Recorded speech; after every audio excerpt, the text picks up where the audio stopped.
Hi, welcome back to MyTransgenderNation. Jessica here. Today we have a guest, Lucy Sante. How are you, Lucy? I'm good. Thank you for coming today. My pleasure. It's great to have you here. Lucy was born in Belgium. She lives currently in New York, but I think she's going overseas from what she told me earlier. She has written a plethora of books, including Low Life in 1991, Evidence in 92, The Factory of Facts in 98, Walker Evans in 2001, and many more, actually. In January of this year, she had an article published in Vanity Fair talking about her transition. Great article. If you get an opportunity to check it out, please do. You just Google it, you'll find it. And Lucy has agreed to come on and let me torture her and tell us about herself. Thank you for doing this today, Lucy. My pleasure. I'm glad you're here. So I thought we could start with you telling us a little bit about your personal story and how you got to where you are now. Well, it happened both very slowly and very fast. What happened is that just over a year ago, mid-February 2021, I uploaded a Face app, and I've been thinking about it for a while. Just got a new phone, and I, was interested in the gender swap function. And I fed a picture through and did not dislike the results. And that prompted, I might have done something like that in years gone by, but I would have immediately destroyed the results. This time, however, for whatever reason, I decided to feed in every other image I have of myself, which is not a huge amount. I've never been much photographed. But I could see my whole life. Beginning age 12 or so. Redone with the Face app, so you would have seen what you would have looked like as a female back at age 12, as opposed to the male that you were. 12, 22. Wow, so you did that for a whole series of pictures. Life. Wow, and that's kind of cool. That's when I realized this was not a passing fancy. This was not some thing that just occasionally crawled out from the back of my mind. This was, a major theme of my life. This had always been there since early childhood. I'd done my best to try to shove it to the side, to deny it was there, to, every possible kind of denial, encyclopedic variety of denial were applied to this. But when I saw those pictures, I couldn't deny it anymore. It was just, this is my life. And this opened a portal. Really, it was like going through, going through hyperspace. I realized that I had better live up to the truth. I had to own up to the truth. And within a couple of weeks, I had realized I'm going to transition, as late just like that, huh? Just for doing the Face app things. That was the the straw that broke the camel's back, if you would. Yep. Within this happened on February 15th. I came out to my therapist the last day in February, the next day to my partner and my son and my very closest friends within the next few days. And, and then I went through this whirlwind of a year. And here I am today. Wow. Now, when you were young, did you dress up? I occasionally tried on my mother's clothes, but I was so sure that she'd be able to detect my body odor. This is puberty time, and I'm aware of my body odor for the first time. And I know that my mother is a detective by nature. She's going to pick up on this. So I didn't leave him on for very long.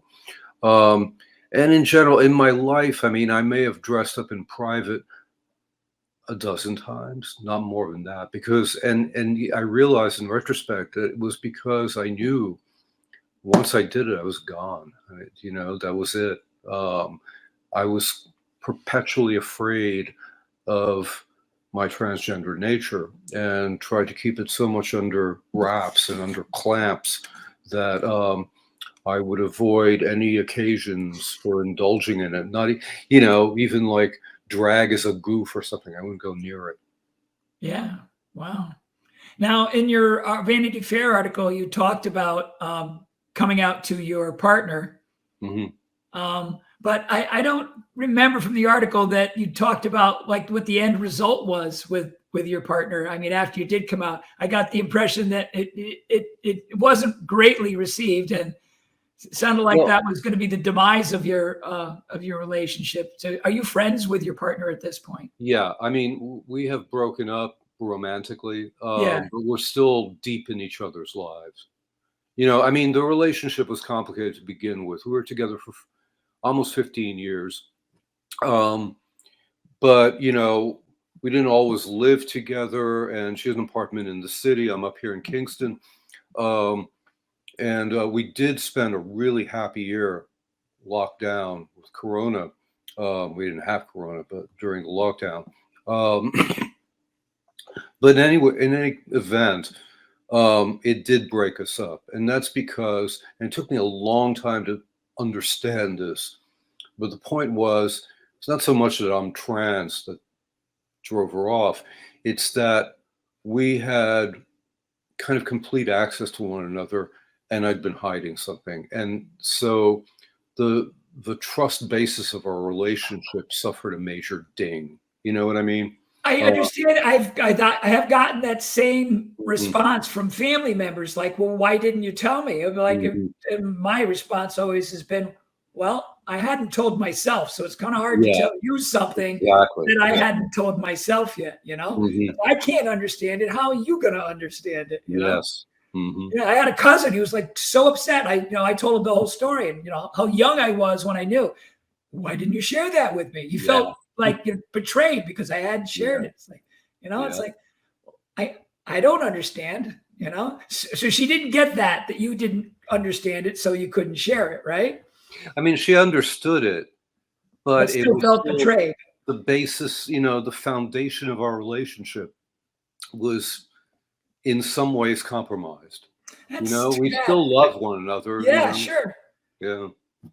It's amazing how many people that I've interviewed recently that has the exact same story as you and me. I mean, it's like mirror image going down each one of them. And so many people have that that same moment in their life with somebody in their life. And they're just so upset. I don't know. I think that's something that the world has to find a better way for people to want to get to that point that they understand it better. I mean, it's hard because we came up in a time when transgender matters were either comedy or they were beyond the pale. I mean, or porno or something weird, not just a way to live. Right? Yeah, and it's much more difficult to explain to people who are cis and don't have the required large imagination. It's much more difficult to explain this than to explain mere, homosexuality. People can wrap their brains around that. They just substitute. But the transgender thing is so profound and so existential. It's a philosophical quandary that a lot of people just cannot get through. Yeah. My journey started at age 4 or 5, and it took me to 57 to finally go, uncle, it's time. It took me to age 66. Yeah, well, and you started hormones in May of last year, I believe. That's right. Yep. And so it's not even been a year for you on hormones yet. Pardon me? It's not even been a year for you on hormones yet. That's right. Yeah. Yeah. So, and how is that going? Do you like, how it's changing you? Yeah. I mean, like everybody else, I'm impatient. It's not moving fast Yeah. enough. Yes, I get that. But it's a marathon, not a sprint. Amen. Yeah. Yeah.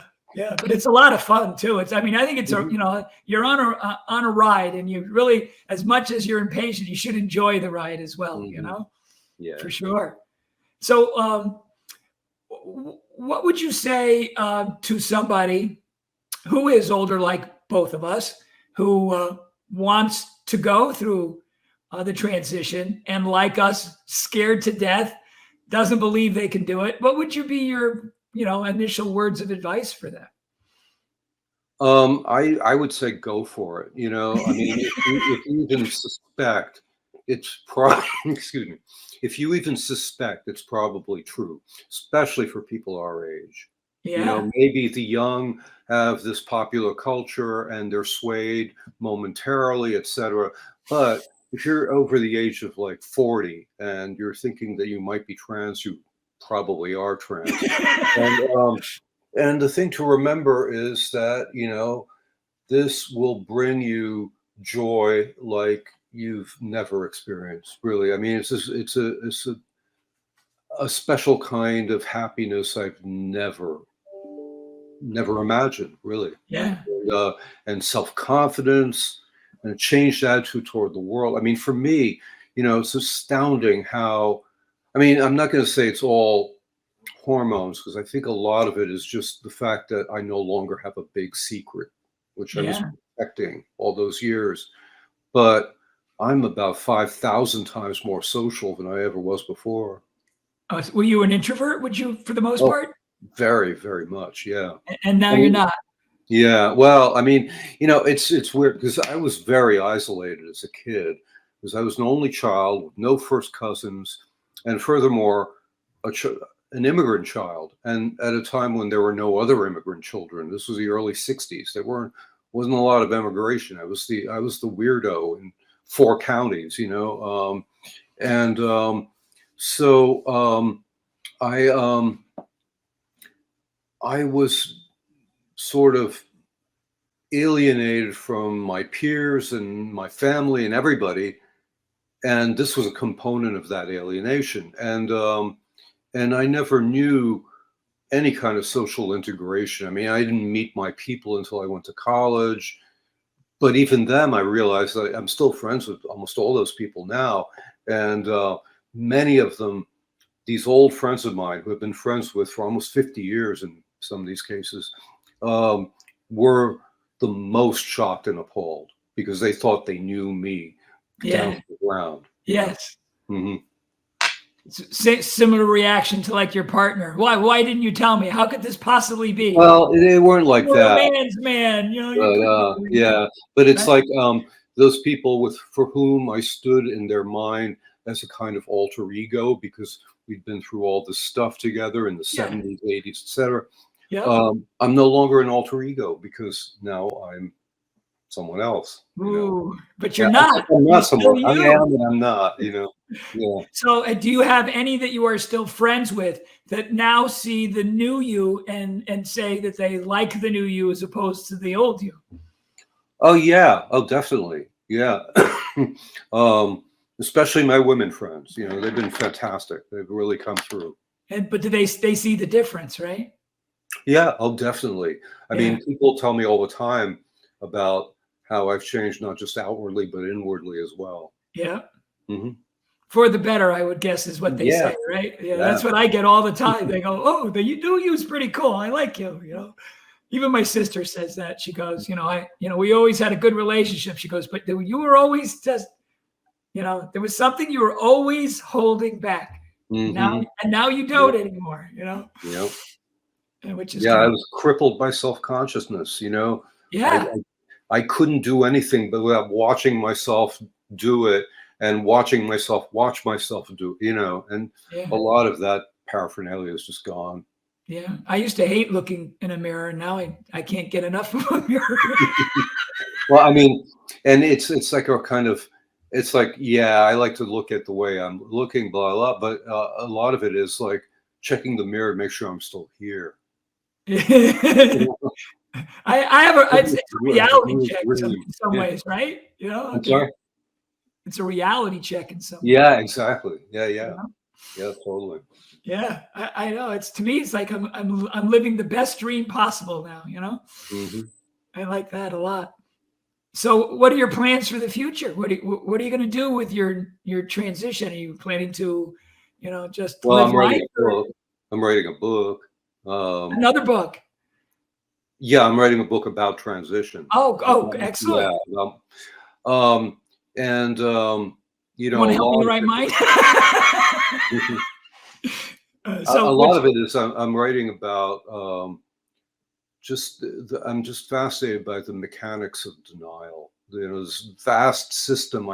It's like I had a whole government inside me that was, you know, it felt like, you know, millions of people are working inside me to establish denial, you know, kind of like, you know, the Soviet scientists under Stalin establishing, you know, their version of Lysenko's theory of genetic inheritance. You know, it's like falsifying science. That's what, you know. So there was this whole part of me that was engaged in, um, you know, reversal of the truth in fake news. You know, I yeah, mean, yes, yes, yes. propaganda. You know, it's crazy. Yeah, Perpetuating the lie. yeah. Yeah. So that's what so you're going to be telling the in-depth ideas behind Yeah, it. and you know, spinning off like all my ideas about what transition means, about what gender dysphoria means, and you know how it played out in my life, and you know stuff like that. Yeah. The article on Vanity Fair was very cool. I like the Well, way you thank you. told your story. I do like your writing style, by the way. It Oh, was thank very you. cool. Yeah, I just absolutely. try to be as straightforward as possible. And Yeah, yeah, yeah. mhm, But you know, it's interesting because you know your perspective, and for lack of a better term, you're a baby in your transition. You know, mhm, you're just getting started, but you had a lot to say for that short period of time, and a recognition of what was going on within you. It's pretty cool. mhm, Absolutely.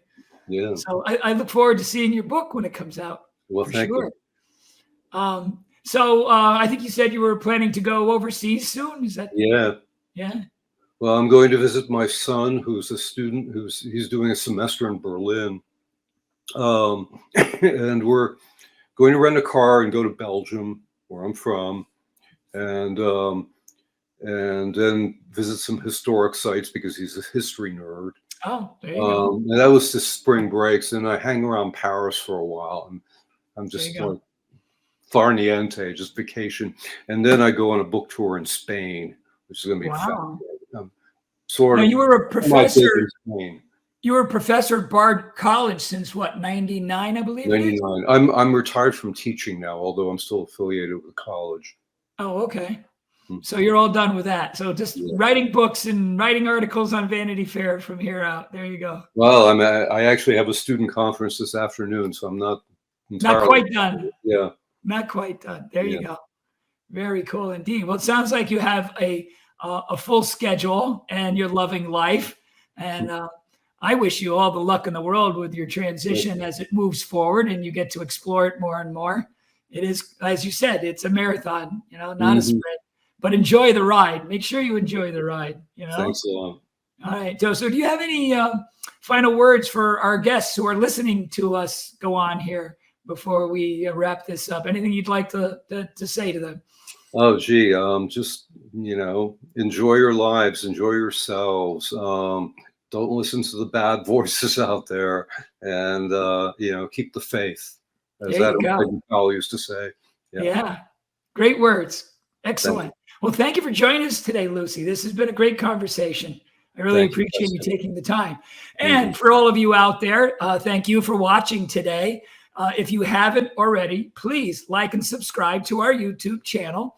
You can find us, in addition to YouTube, you can find us on Facebook at MyTransgenderNation. And we have a webpage, MyTransgenderNation.com. You can find us there as well.